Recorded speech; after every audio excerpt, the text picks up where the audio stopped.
सदा संग रहे तू श्वासों में समाए, सदा संग रहे तू श्वासों में समाए। तेरी महिमा सतगुरु वर्णि न जाए, तेरी महिमा सतगुरु वर्णि न जाए। सदा संग रहे तू,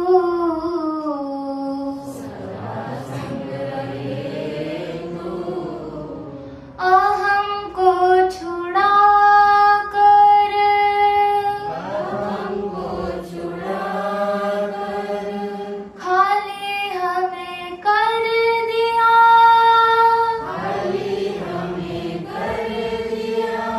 आत्म की निष्ठा से, आत्म की निष्ठा से अब मुझको भर दिया, अब मुझको भर दिया। इसी में की मस्ती में, मस्ती में आत्म की निष्ठा से, आत्म की निष्ठा से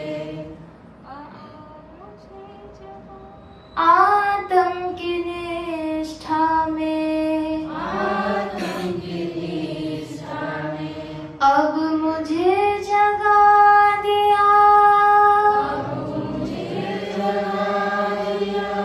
इसी में की मस्ती में, इसी में भी मस्ती में जीवन बिताए, जीवन बिताए। तेरी महिमा सतगुरु तेरी महिमा सतगुरु वर्णि न जाए, वर्णि न जाए। सदा संग रहे तू, सदा संग रहे तू मैला था मन तूने, मेरा था मन तूने निर्मल बना दिया, निर्मल बना दिया। माटी के देह में ही, माटी के देह में हीरा जना दिया, हीरा जना दिया। तेरी रहमतों के हरदम रहमतों के हरदम रहते हैं साए, साए। तेरी महिमा सतगुरु तेरी महिमा सतगुरु वर्णि न जाए, वर्णि न जाए। सदा संग रहे तू, सदा संग रहे तू अंधेरा था जन्मों का, अंधेरा था जन्मों का पल में मिटा दिया, पल में मिटा दिया। हृदय में ज्ञान का हृदय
सदा संग रहे तू,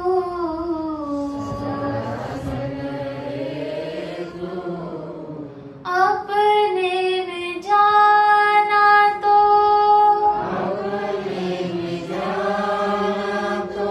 जग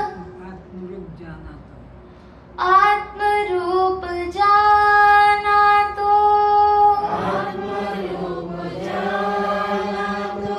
जग में है माना,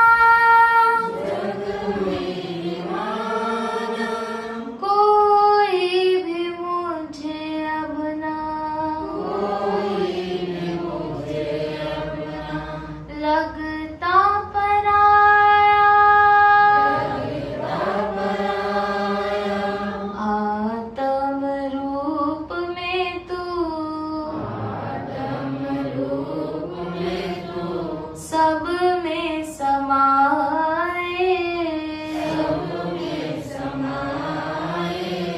तेरी महिमा सतगुरु, वर्णी न जाए, सदा संग रहे तू,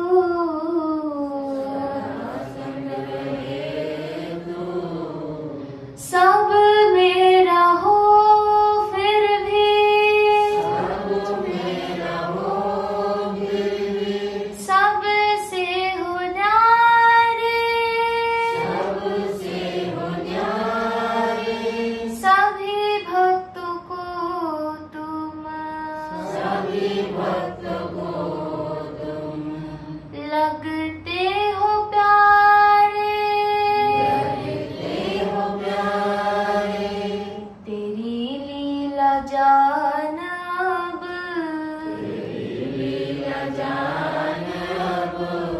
हम भी मुस्कुराए,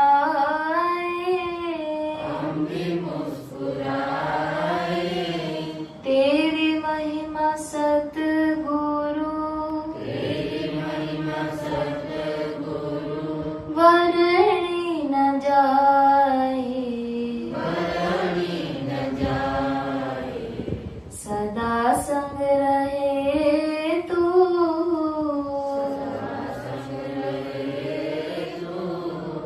श्वासों में समाए,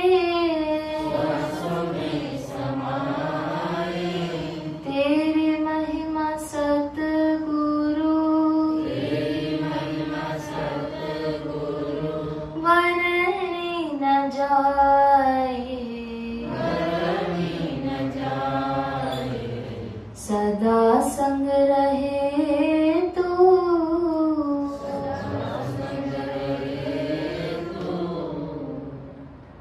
बोलो सद्गुरु भगवान की जय।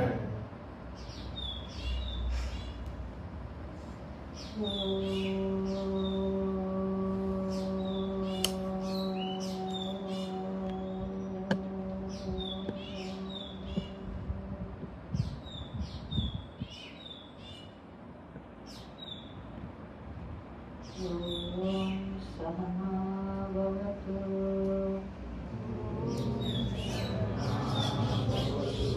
सहनौ भुनक्तु, सह वीर्यं करवावहै,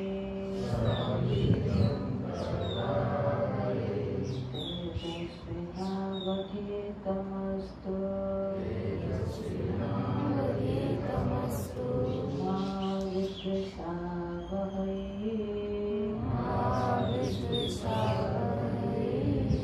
ओम शांति शांति शांति, ओम शांति शांति शांति, ईश्वर गुरु आत्मेति,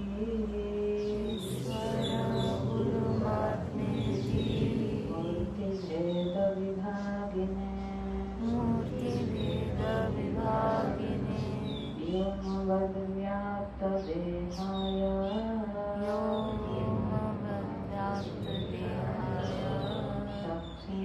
दक्षिणामूर्तये नमः।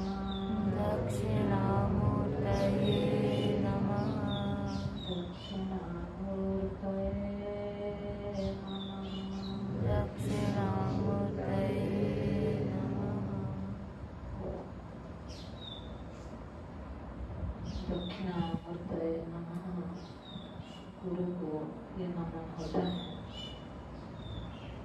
दक्षिणामूर्ति मतलब कोई व्यक्ति नहीं, वो मूर्त जो प्रत्यक्ष हमारा सामने है,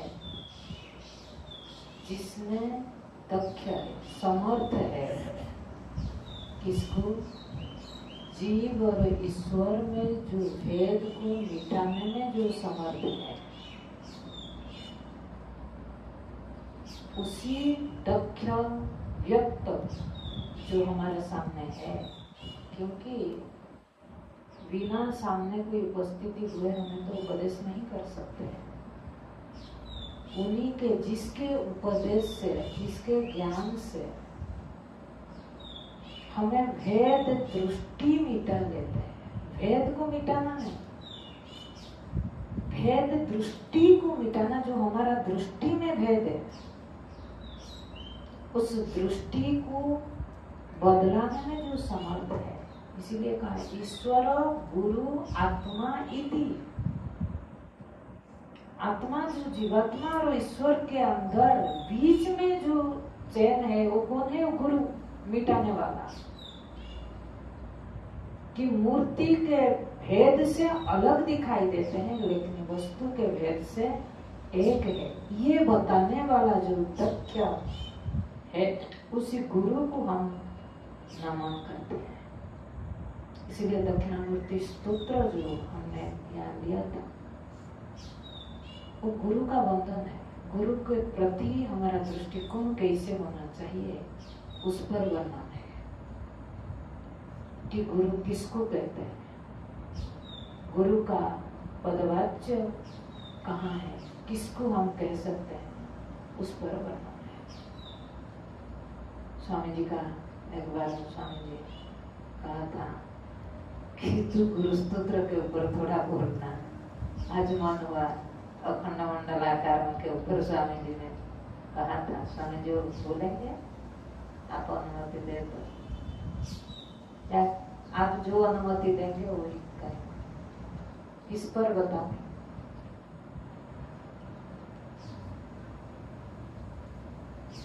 ओम सहनावतु सहनौ इसी की व्याख्या वो कर चुके हैं स्वामी जी। फिर से सब लोग जाने कि गुरु शिष्य के बीच में कैसा। अच्छा गुरु शिष्य के प्रति जो संबंध, ज्ञान के लिए ये शांति पाठ होता है। ज्ञान प्राप्ति में जो दोनों के बीच में सहन भवतु सहनौ भुनक्तु। अवतु, हमको दोनों को सहनौ, नौ मतलब हम दोनों को आप रक्षा करें। किसको? जो दोनों का इष्ट है, दोनों का जो इच्छित है, जिसको हम दोनों चाहते हैं। गुरु शिष्य संबंध कहाँ होती है? ज्ञान को लेकर के। कोई अन्य जो क्या कर्म क्षेत्र में कोई गुरु शिष्य का संबंध नहीं होता है। गुरु का तो वास्तविक अर्थ है अज्ञान निवर्तन, और जहाँ अज्ञान का निवर्तन नहीं है, वहाँ गुरु पदवाच्य ही नहीं है। तो गुरु शिष्य जब बैठते हैं ज्ञान प्राप्ति में, तो वहाँ अनेक प्रतिबंधाएं आती है, बाहर भी भीतर भी। सबसे बड़ा हमारा भीतरी प्रतिबंध है अंदर का राग द्वेष। हमारा अंदर का ही संसार के प्रति राग द्वेष भरा रहता है, तो वो प्रतिबंध आकर के खड़ा होता है श्रवण के समय पर। तो इसीलिए जो हमारा संबंध है गुरु शिष्य के साथ, जितना समय है उतना समय कहीं सांसारिक प्रवृत्ति आकर के हमारा दोनों के बीच में असुरक्षित भावना पैदा न करे, कि हमको इतना सुरक्षित रखे कि श्रवण बिल्कुल निरंकुश रूप से मैं ग्रहण कर सकूं। उसी के लिए प्रार्थना होता है, हमारा पालन करे। कैसे पालन करेगा? क्योंकि हमारा चिंता ज्यादातर योग क्षेम का होता है। जब श्रवण के लिए आते हैं चिंता रहता है खान पीने का, रहन सहन का। वो भी निश्चित रहे, दोनों, उनका भी चिंता नहीं है पोषण के लिए, मेरा भी पोषण चिंता न हो कि वो वृत्ति मेरे मन में न आए, योग क्षेम का वृत्ति मन में न आए। श्रवण समय पर उसका रक्षण करो, उसी के लिए पालन। सहना भवतो सहनौ भुनक्तु सह वीर्यम करवावहै। वीर्य मतलब सामर्थ्य। हमें इच्छा तो है, कई बार होता है हमारा बौद्धिक सामर्थ्य की कमी होता है, कई बार शारीरिक सामर्थ्य की कमी होता है जो प्रतिबंध बनता है। तो इसीलिए हमको उतना बौद्धिक सामर्थ्य और शारीरिक सामर्थ्य दो जिस सामर्थ्य के बल पर मैं इस ब्रह्म विद्या को प्राप्त कर सकूं। दोनों को, उनको प्रदान करने में भी और मुझे धारण करने में भी। सह वीर्यम करवावहै तेजस्विनावधीतमस्तु। हम दोनों को तेजस्वीवान बनाओ। ज्ञान में निष्ठा, तेजस मतलब ज्ञान, वो ज्ञान निष्ठा गुरु हो और वो ज्ञान मेरे अंदर भी प्रकाशित हो जाए। तेजस्विनावधीतमस्तु। उसके बाद श्रद्धा माँ विद्वेषा। हमारा बीच में कभी विद्वेष भाव न आए, ये सबसे बड़ा प्रतिबंध है। ज्ञान प्राप्ति में अगर विद्वेष भाव रहा, द्वेष वृत्ति रहा, दोष दृष्टि रहा, तो फिर ज्ञान कभी हम धारण नहीं कर सकते। आज मैंने जैसे कह रही थी कि गुरु वाक्य मेरे लिए शिरोधार्य जीवन में इतना निष्ठा हो। रामचरितमानस में जब वो लक्ष्मण जी राम जी के साथ गए, सुमित्रा ने उनको क्या कहा था कि स्वप्न में भी दोष दर्शन न देखे कभी। और ये हम जब किसी के प्रति दोष देखते हैं ना, वो सामने वाला का क्षति नहीं होता है, क्षति मेरे होता है, क्योंकि मुझे ग्रहण करना है वो ज्ञान। इसीलिए अर्जुन को भी जब भगवान ने भगवत गीता में कहा, ज्ञान दिया, अब खुद बताओ, अगर हमारे पास सारे योग्यता है, सबसे योग्यवान कौन थे पांडवों में? युधिष्ठिर। लेकिन भगवान ने दिए क्या? ज्ञान नहीं दिए ना। पता है, अर्जुन के मन में अभिमान था, युधिष्ठिर के मन में अभिमान नहीं था। पंचू पांडव में अगर 5 पांडव से कोई अभिमानी था तो वो था अर्जुन। युद्धा का अभिमान था, लेकिन युधिष्ठिर स्वाभिमानी का प्रतीक थे। इसीलिए पांडवों और कौरव में जो भेद हुआ, कारण क्या है? कौरव में राजा कौन? अभिमानी, लेकिन पांडवों में राजा कौन? स्वाभिमानी।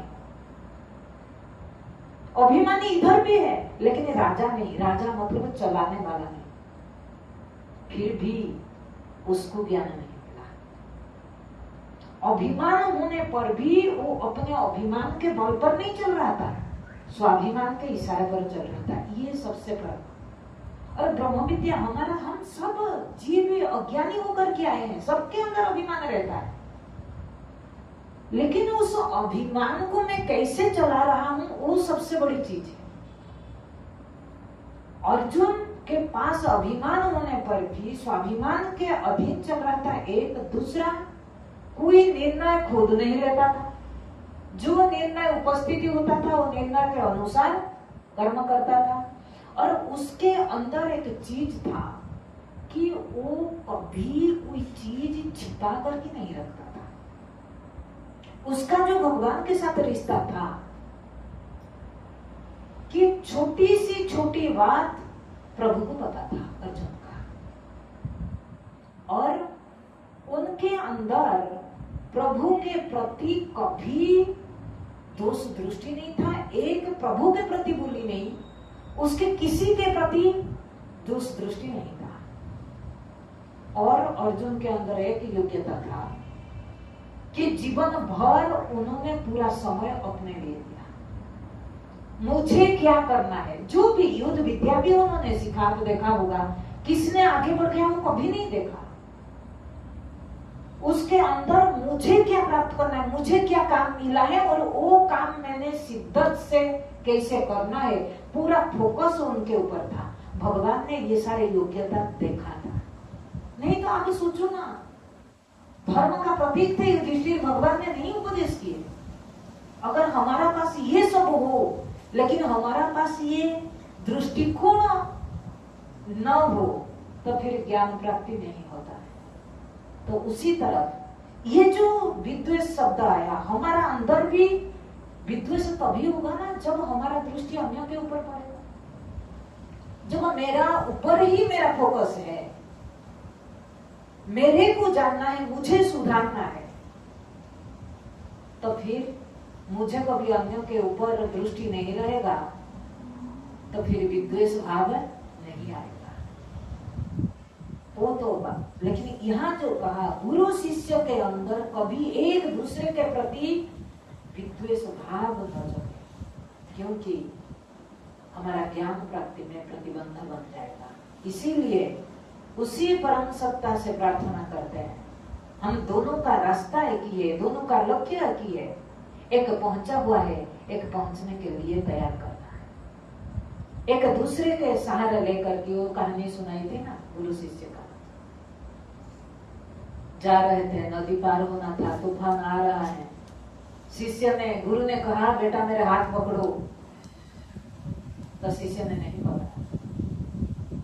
शिष्य ने, जब गुरु ने देखा तूफान जोर से आ रहा है, गुरु ने शिष्य का हाथ पकड़ करके लेके गया और नदी पार कर दिया। उसके बाद शिष्य से पूछा कि मैंने कब से तुमको बोल रहा था मेरा हाथ पकड़ो, तुम क्यों नहीं पकड़ा?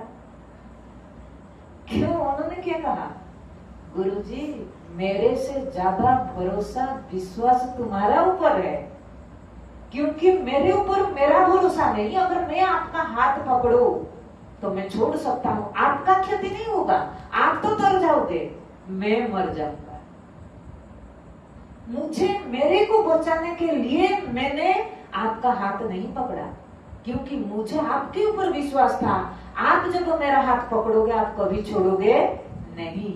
इसीलिए मैं बार बार ये बात कहती हूँ कि हमारा अंदर ये योग्यता हो, गुरु कब पकड़ेगा कि हम ऐसे योग्य बन जाए कि गुरु, हम गुरु को न छोड़े चलेगा, हम छोड़ते चलेगा, लेकिन गुरु हमको कभी न छोड़े। यही वास्तविक शिष्यत्व है, यही जरूरत है जीवन में। अगर ये हमारा अंदर है ना, सच में हमारा मेहनत से कुछ नहीं मिलता है। वरना इसी को कहते हैं, इतना विश्वास हो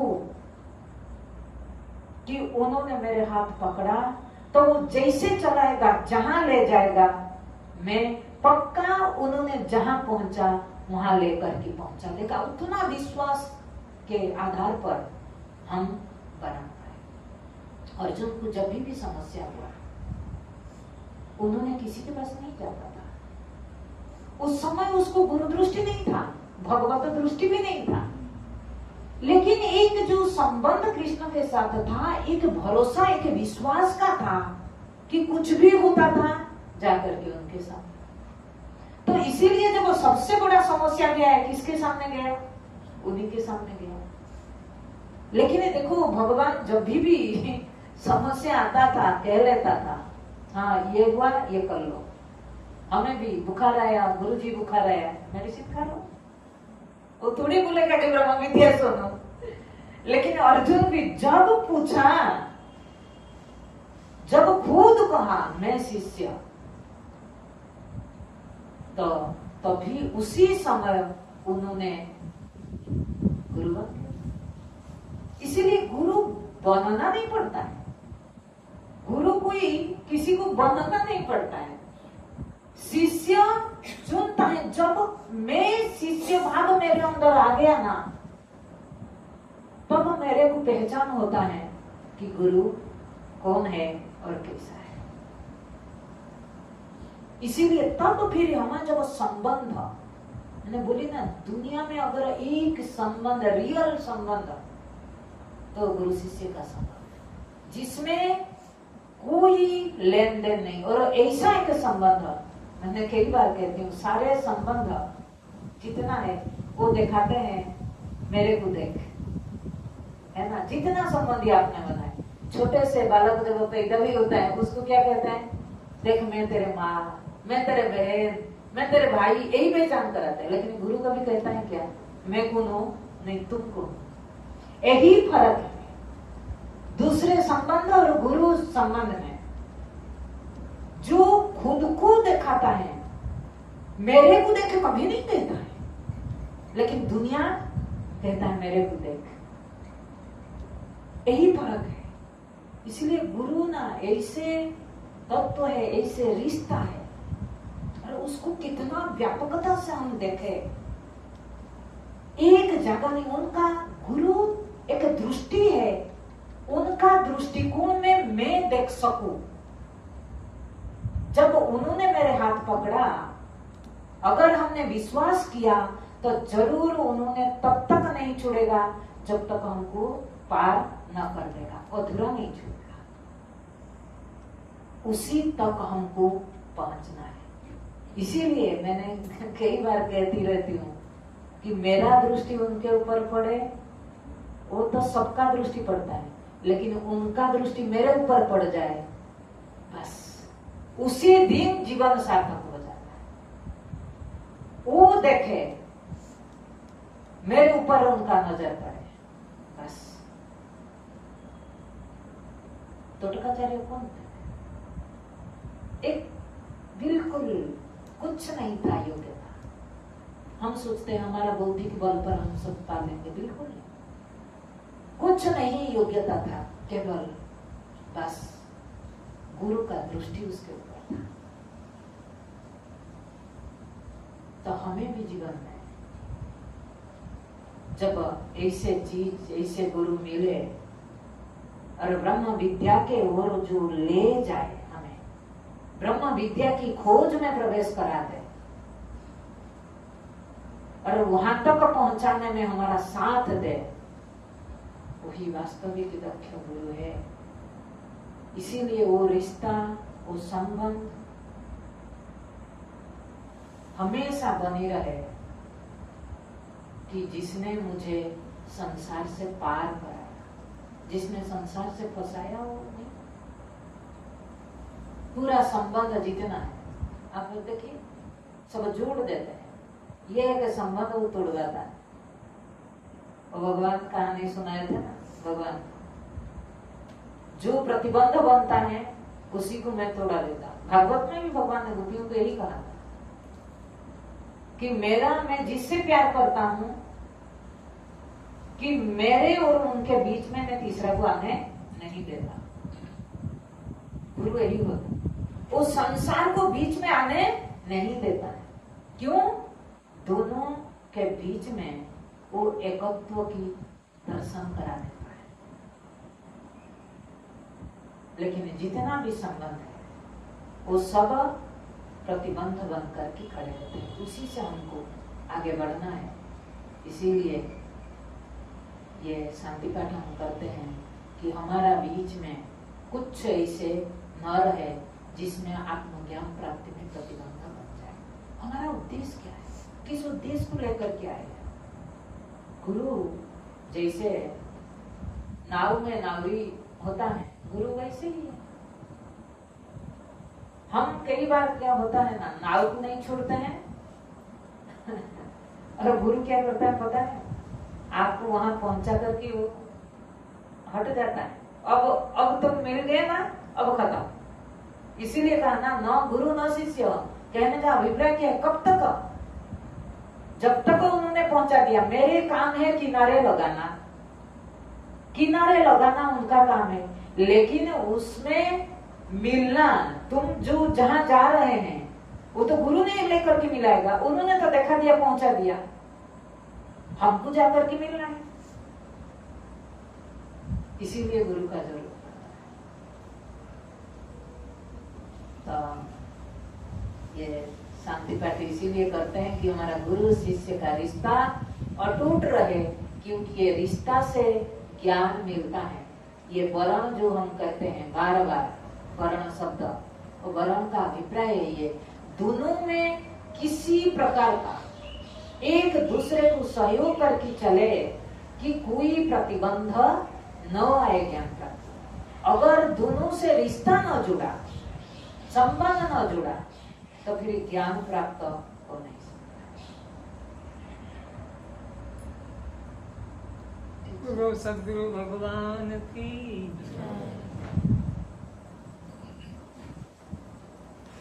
टाइम नहीं हुआ समझे, और कुछ बोलो।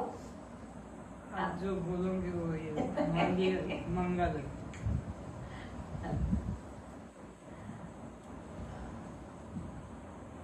गीता का एक श्लोक उठा रहे गीता का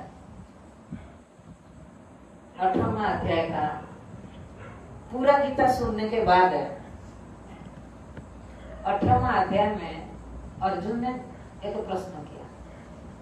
17वां अध्याय तक गीता पूरा सुनने के बाद अर्जुन ने प्रश्न किया कि संन्यास और त्याग में फर्क क्या है। संन्यास क्या है, त्याग क्या है? क्योंकि 8वां अध्याय क्या, मुख्य संन्यास योग, मुक्ति, उसमें पूरा निचोड़ करके 8वां अध्याय में रखा। तो कहने का अभिप्राय, प्रश्न ये उठाया था, मुक्ति में ये दोनों बहुत सहयोगी करते हैं। हमको दोनों शब्द लगता है समान। साधारण अर्थ में देखोगे तो संन्यास मतलब सम्यक न्यास है इति संन्यास, त्याग में भी न्यास छोड़ना, संन्यास में भी छोड़ना। लेकिन अर्जुन ने पूछा ये दोनों में फर्क क्या है? इसमें फर्क है, जब एक साधक जीवन में चलता है मुक्ति के लिए, जीवन में कुछ छोड़ना चाहता है। मुक्ति मतलब क्या छोड़ना? मुक्ति मतलब वो पाना नहीं।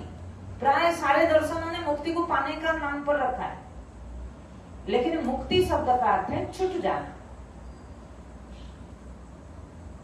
तब भगवान ने जो उपदेश दिए संन्यास और त्याग में, साधक जब आरंभ में चलता है उसको त्याग करना पड़ता है, छोड़ना पड़ता है। छोड़ने का नाम है त्याग। अगर सरल शब्द में कहें, छूट जाने का नाम है संन्यास। जो छूट जाए, जिसको तुम कोशिश करने पर भी छोड़ नहीं सकते, लेकिन वो स्वतः छूट जाए, इसको कहेंगे संन्यास। कैसे, किसको हमको छोड़ना है? जिसको हम अनादिकाल से पकड़ करके रखे। भगवत गीता में भी 6वां अध्याय में भी कहा, योग किसको कहते हैं? योग शब्द का परिभाषा का वियोगम योग संगीतम। वियोग का नाम, छोड़ने का नाम योग है, लेकिन हम लोग ज्यादातर क्या सोचते हैं, जुड़ने का नाम योग है। तो प्रश्न आएगा, छूटने का नाम छोड़ने का नाम वियोग है, किसको मैं छोड़ू?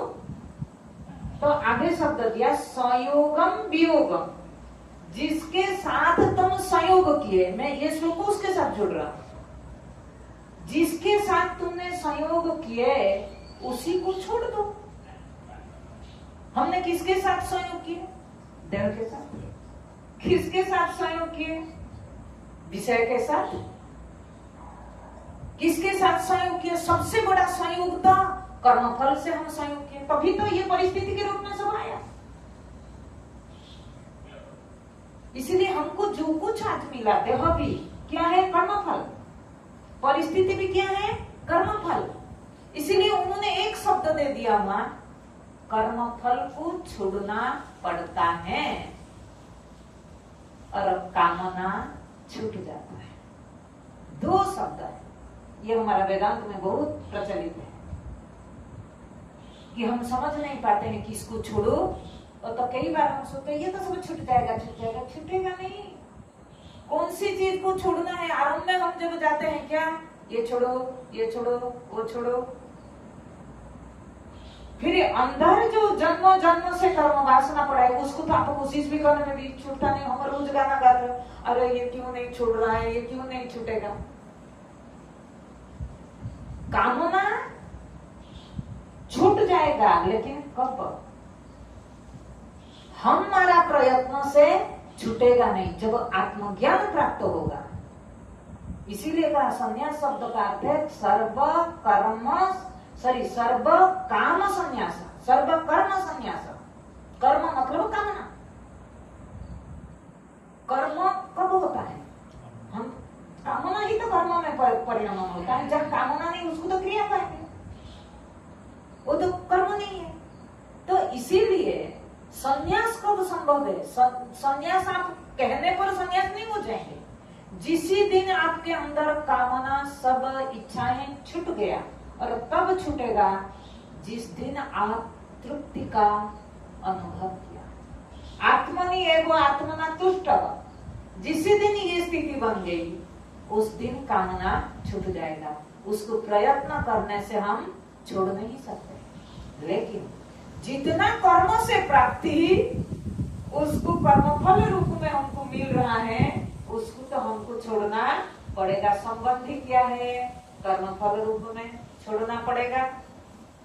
देह क्या है? कर्मफल रूप में छोड़ना पड़ेगा। परिस्थिति क्या है? कर्मफल रूप में छोड़ना पड़ेगा। लेकिन ये तो सब बाहर का हम छोड़ दिए, लेकिन अंदर जो पुराना पड़ा है फिर नया दे देगा ना, ये तो हमने छोड़ दिया सामने। लेकिन वो पुराना को क्या करेंगे? बोले कि जब ये छोड़ोगे तब ज्ञान मिलेगा, फिर ज्ञान से तुम्हारा कामना छूट जाएगा और तुमको कुछ करना नहीं पड़ेगा। इसीलिए स्वामी जी कई बार कहे होंगे, आप लोग सुने होंगे कि कुछ करना नहीं पड़ेगा, मतलब ज्ञान कुछ आपसे करवाता नहीं है। ज्ञान का इतना सामर्थ्य है, वो करवा लेता है। जैसे प्रकाश है, अंधकार को क्या निवृत्त कराता है? नहीं, वो ऑटोमेटिक निवृत्त हो जाता है। लेकिन आपको प्रकाश को लाने के लिए कुछ करना पड़ेगा ना? नहीं करना पड़ेगा। हमको करना क्या पड़ता है? ये आत्मज्ञान को लाने के लिए जीवन में कुछ चीज को छोड़ना पड़ता है। ये जब नहीं छूटेगा तब आत्मज्ञान को हम जीवन में धारण नहीं कर पाएंगे। जो विषय को हमने अंदर बैठाया, कर्मफल तो हमें कर्म में प्रवृत्त होते हैं, अंदर तो कोई कर्मफल का इच्छा है तभी तो प्रवृत्त होते हैं। इसीलिए कह रहे हैं उसको छोड़ो और आत्मज्ञान को पकड़ो। वो जब पकड़ोगे इसको वो छुड़ा देगा। तो कितना सहज उपाय है बताओ। इसीलिए हमको केवल मेहनत ये करना पड़ता है। जो कर्मफल रूप में आसक्ति क्यों हम रखते हैं? कहीं ना कहीं हमारा सुख बुद्धि है ना। बिना सुख बुद्धि से मुझे बताओ किसी भी चीज का किसी का इच्छा कभी होगी? सुख बुद्धि है उस चीज के उसके प्रति हमारा बनी रहने का। और क्या है?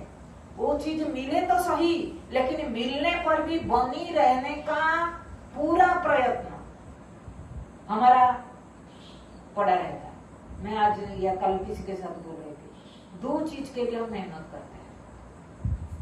क्या? जो सामने परिस्थिति आए वो कैसे छुड़े, अगर मेरे अनुकूल नहीं है उसको छुड़ाओ। और दूसरा, जो परिस्थिति आपके जीवन में नहीं आया उस कैसे आए, उसके लिए पूरा आयु हमने जो मेरे हाथ पर नहीं है उसी काम में लगे हुए हैं। जो मेरे हाथ पर है उस काम में हमने नहीं लगा। मेरे हाथ पर है, मेरे आत्मस्थिति में रहने के लिए ये मेरे हाथ पर है, ये किसी के हाथ पर नहीं है। लेकिन परिस्थिति मेरे हाथ पर नहीं है। क्या आएगा, कब जाएगा, कितना आएगा, ये सब मेरे हाथ पर नहीं है। लेकिन दिन भर हमने किस लिए, ये क्यों ऐसे हुआ, ये नहीं होना चाहिए, इसको हटाओ, वो हट गया, दूसरा आ गया। उसी के लिए हमने पूरा समय परिस्थिति को सुधारने में दे रहे हैं। तो जब हमारा समय हम उसके लिए देते हैं। किस लिए देते हैं? अगर हमको ये नहीं लगता परिस्थिति में सुख है, हम कभी परिस्थिति को सुधारने के लिए नहीं चाहेंगे। हमें कहीं ना कहीं ये सुख बुद्धि है कि परिस्थिति सुधर जाएगा तो सुख मिलेगी, लेकिन इतना हमको नहीं है कि मेरे दुख का सुख हम तब इच्छा करें तो वो दुख को पता करें। हम नहीं ये पता कर रहे हैं कि दुख का कारण क्या है। हम सोच रहे हैं परिस्थिति, किसने सोच रहे हैं कर्म, इसीलिए वो कर्म को सुधार कर रहे हैं। किसी लिए सोच रहे हैं कि ये स्थान काल बन गया, स्थान को सुधार रहे हैं, लेकिन सारे दुख का कारण मेरा अविद्या है, अज्ञान है, मेरा खुद का ना समझ है। अगर इतना मुझे पता चलता तो मैं दूसरे को सुधारने के बदले मैं अपने ओर फोकस दूं ना। एक बार वो एक कौवा था ना, कौवा का कहानी बताया। कौवा रोज खुद को देखता था, मस्त में था। जिस दिन पेड़ के ऊपर बैठ कर अन्य को देखने लगा, उसी दिन से दुख शुरू हो गया। हमें भी जिस दिन से अन्य को देखने लगा, उसी दिन से हमारा दुख शुरू हुआ। वो जैसा मैं हूं, वो जैसा वो अच्छा है, मैं नहीं। तो एक दूसरे के साथ जब तुलना करने लग गया, दुख का पहाड़ मेरे ऊपर जमा। तो इसीलिए ये आत्मज्ञान मतलब क्या? अपने आप को देखना, इसी को कहते हैं आत्मज्ञान। जितना मैं अपने आप को कहां से देखूं, मैं जो है वो देखूंगी, लेकिन मैं जहां हूं वहां से देखना शुरू करूंगी ना। अब मैं कहां बैठा हूं? देवभाग में। यहाँ देखो, मैं यहाँ आत्मा को देख पाता हूँ क्या? मिलता है क्या यहाँ आत्मा? देव में नहीं मिलता है। फिर आगे धीरे धीरे आगे जैसे जैसे बढ़ते जाऊं, चलो जैसे धुंध में चलते हैं ना, जैसे जैसे चलते हैं धुंध हट जाता है। हमें भी यहाँ से जब चलना शुरू कर देंगे, धीरे धीरे ये धुंध हट जाएगा, फिर हमारा आत्मदर्शन हो जाएगा। तो ये जो चलने का उपाय, बाहर से अंदर की ओर ले जाने का, अगर कोई हमको चला सकता है वो है गुरु। लेकिन दुनिया आपको क्या करता है? अंदर से बाहर की ओर ले सकता है। इसीलिए हमारा जीवन में गुरु कितना अनिवार्य है ब्रह्म विद्या के लिए, जीवन विद्या के लिए। हम लोग को सोचते हैं लोग प्राय तरफ जैसे ये एडिशनल रखते हैं हा? इसको ये कंपलसरी लोग नहीं मानते हैं, ये एडिशनल कोर्स है, बाद में देखेंगे। लेकिन ये जीवन का कंपलसरी है और सब एडिशनल है। हम उल्टा चल रहे हैं। वो राजा जैसे मंत्री को भेजा था गांव में जाकर के कर आदाय करने के लिए, वो पहले एडिशनल कोर्स कर लिया, मुख्य काम को छोड़ दिया, राजा बुला लिया। हमारा हालत वही हो रहा है। हमें भी एडिशनल कोर्स में ज्यादा समय दे रहे हैं और कंपलसरी जो हमको करना है उसके लिए हमने समय गवा रहे हैं। इसलिए जितना समय हमारे पास है, हम कितना इस आत्मज्ञान के लिए दे। समस्या तो सबके जीवन में आएगा, कुछ ना कुछ समस्या आएगा। उस समस्या को नहीं, एक नदी के किनारे एक साधु बैठा था, एक व्यक्ति गया, पूरा सुबह से देख रहा हूँ साधु बाबा आप ये नदी के किनारे बैठे हैं, क्या कर रहे हैं यहाँ? बोले कि मैं देख रहा हूँ ये तरफ का लहर कब बंद होगा, मैं नदी पार होकर के जाऊंगा। तो उन्होंने हंसने लगा, बोला तरंग बंद होगा? आप साधु बाबा आपको इतना ज्ञान नहीं है? बोला कि यही तो मैं दुनिया को समझा समझा करके थक गया कि दुनिया भी कह रहे हैं ये परिस्थिति हट जाए हम चलेंगे, ये परिस्थिति हट जाए हम चलेंगे। परिस्थिति कभी खत्म नहीं होता है, आत्मस्थिति की ओर कभी कोई बढ़ता नहीं है। हमारा स्थिति वही होता है समाज। इसीलिए हमको अगर मिला है, हम उसको संभाल करके कैसे जीवन में रखे। सबसे बड़ी चीज है, मिलता तो है बहुत लोगों को। भगवान ने भगवद गीता में क्या कहा? मनुष्याणां सहस्रेषु कश्चित् यतति सिद्धः। यत्न करते हैं, यत्न करने वाला बहुत है, लेकिन वो यत्न तो हम करते हैं, मिल भी जाता है, लेकिन उसको संभाल करके जीवन में रखना वो हमारा कमी होता है। वो कमी का कारण हम जन्मों जन्मों से जो अभ्यस्त है, व्यवहारिक अभ्यस्त है, उस व्यवहार को ज्यादा इससे महत्व देते हैं। और जिस चीज का हम जितना महत्व देते हैं वो हमारा नजदीक उतना रहता है और उसको हमको याद उतना रहता है। आप मुझे बताओ, दूसरे के बेटा को याद करना पड़ता है? अपने बेटा को याद करना पड़ता है? अपने बेटा का याद है ना? तो उसी तरह को मैं अपने आप को याद क्यों करूं? मुझे बताओ, दूसरे को याद करना हमको नहीं पड़ रहा है, हम उल्टा चल रहे हैं ना। जो अन्य है उसको हमको याद करना नहीं पड़ता है, जो मैं हूं मुझे याद करना पड़ रहा है। मैं ब्रह्म हूं, मैं सच्चिदानंद हूं, मुझे क्यों याद करना पड़ेगा? समझ रहे ना कि हम ये बैठ करके विचार करें, भाई जो मैं जीव नहीं हूं इसको याद करना नहीं पड़ रहा है, करता नहीं हूं, वो ऑटोमेटिकली आ जा रहा है। कैसे आ रहा है? ये अभ्यस्त है। इसीलिए मुझे इसे अभ्यस्त करना है कि मुझे याद करना न पड़े मैं ब्रह्म हूं, तब तक अभ्यास चाहिए। इसीलिए ये जो व्यवस्था दिया, श्रवण मनन निधिध्यासन, क्यों दिया है? कि हमें जो अपने आप को जो नहीं है उसी को हमको याद करना नहीं पड़ रहा है। भाई जो मैं हूं उसको क्यों मैं याद करूं? अपने आप से पूछना है। तो कहीं ना कहीं काल जैसे स्वामी जी जो प्रश्न उठाए कि मैं ब्रह्म क्यों हूं, यही प्रश्न ही हमको ये जवाब दे देता। अगर ये प्रश्न हमारा अंदर हम करते हैं कि मैं ब्रह्म हूं, ठीक है, लेकिन मेरे को ब्रह्मता का धारण क्यों नहीं हो पा रहा है? सुन रहा हूं, फिर जब व्यवहार में जाता हूं, व्यवहार में फंस जाता हूं। तो उसको धारणा करने के लिए कहीं ना कहीं मेरा कौन सी कमी है जिसके कारण ब्रह्मता की धारणा सहज रूप में बिना याद करे नहीं हो पा रहा है। उसके लिए उन्होंने जो बताया कि आपने ब्रह्मता सुना लेकिन उसको अपने जीवन में ब्रह्मता के लक्षण के माध्यम से नहीं जाना, तो भी आपके जीवन में इसका धारणा नहीं हो पाता है। अगर सच्चिदानंद कहा गया तो मैं क्यों सच्चिदानंद हूं?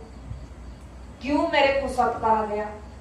भगवत गीता में भी सत का परिभाषा किया गया। तू कैटेगरी में पूरा दुनिया को बना दो, अहम इदम सत असत जड़ चेतन, इसी रूप में हमने बना दे। तो सत उसी को कहा जिसका अभाव कभी नहीं होता है। अगर सच्चिदानंद कह रहे हैं मेरा लक्षण है, ब्रह्म का लक्षण है और मैं ब्रह्म हूं, तो मेरा इसका मतलब कभी अभाव नहीं होना चाहिए। जिसका कभी अभाव नहीं वही ब्रह्म, और मेरा कभी अभाव नहीं इसलिए मैं ब्रह्म। ये जब बुद्धि को सिद्ध करके हम दे देंगे ना, ये सहज रूप में हमारा अंदर रह जाएगा। हमको फिर इसको याद करना नहीं पड़ेगा। हमको याद करना पड़ रहा है क्योंकि हम इसी तरफ से उसको दिया नहीं। चेतन मतलब क्यों? चेतन मतलब चेतन उसको कहते हैं जिसका कभी विकार नहीं होता है। और विकार किसका नहीं होता है? ब्रह्म। तभी तो चैतन्य सत्ता ब्रह्म को चेतन कहा गया, मतलब ब्रह्म का कभी विकार नहीं होता है। तो विकार कहाँ नहीं होता है? ढूंढो अपने आप में। हमको सब कुछ यहाँ देखना है। जब देखते जाएंगे हम देखेंगे अहम सत्ता का कभी विकार नहीं होता है, अहम सत्ता का कभी अभाव नहीं होता है, अहम सत्ता कभी अप्रिय नहीं लगता है, इसलिए मैं ब्रह्म। इसी तरह से जब हम विचार करेंगे ब्रह्मता में निष्ठा, जो निष्ठा शब्द है ना, वो कमी को हमको पूरा करना है। हम सुनते हैं, याद करते हैं, लेकिन भूल जाते हैं। और याद है, एक चीज भी याद रखना, याद उसी का किया जाता है जो असत है, जो नित्य निरंतर बनी नहीं रहता है। जो नित्य निरंतर बनी रहता है उसको क्या याद करना है? आप है। आप अपने आप को याद करना पड़ता है, लेकिन अन्य को आपने देखा। क्यों? आप अपने साथ नित्य निरंतर रहते हैं, इसलिए याद करना नहीं पड़ता है। अन्य को याद करना पड़ता है ना, मैं क्यों? कुछ समय देखा, कुछ समय के बाद वो गायब हो गया, फिर और ब्रह्म को हम ऐसे करेंगे क्या? तो फिर तो ब्रह्म स्मृति रूप हो जाएगा, ज्ञान कैसे होगा? स्मृति उसको कहते हैं जो कभी दिखता है कभी नहीं। ब्रह्म कभी स्मृति रूप नहीं है, ज्ञान स्वरूप है। इसीलिए ज्ञान और स्मृति, अहम कभी स्मृति रूप नहीं हो सकता है। जो नित्य निरंतर उपलब्ध होता है, जिसका नित्य निरंतर अनुभव होता है, वो कभी स्मृति रूप नहीं होता है। और ब्रह्मता की उपलब्धि हमको नित्य निरंतर होता है। फर्क इतना, हम देख नहीं पाते हैं, गुरु देख पाता है, इतना फर्क है। गुरु को भी उपलब्धि होता है, हमको भी होता है, उसी समय हमको भी होता है, लेकिन हम देख नहीं पाते हैं, वो देख पाते हैं। जिस दिन आपने देख लोगे उस दिन बस खत्म, ब्रह्म ज्ञान इतना है। केवल देखना है, उसी चीज को मैं अपने आप में देख सकूं, ये है आत्मा। तो इसीलिए इसको इसी तरफ से जैसे जैसे हम विचार करके चलेंगे, वैसे वैसे हमारा निष्ठा बन जाएगा। और निष्ठा चाहिए, इसीलिए तो कहा कि अंत काल तक ये ज्ञान है, छूट भी जा सकता है। इसलिए इतना अभ्यास हो, अंत काल शरीर छोड़ने के पहले भी ये ज्ञान कभी न हटे, निष्ठा। उसी के लिए अभ्यास का जरूरत है, क्योंकि ये देहाभिमान इतना मजबूती से खड़ा है, इसको तोड़ना बड़ा कठिन है। इसी के लिए अभ्यास करना है, और किसी के लिए नहीं। मैं ब्रह्म हूं उसके लिए अभ्यास नहीं, ब्रह्मता की अभ्यास है जीवत्व को हटाने के लिए। तब जाकर के फिर निष्ठा सहज स्थिति है। ये आत्मा ओम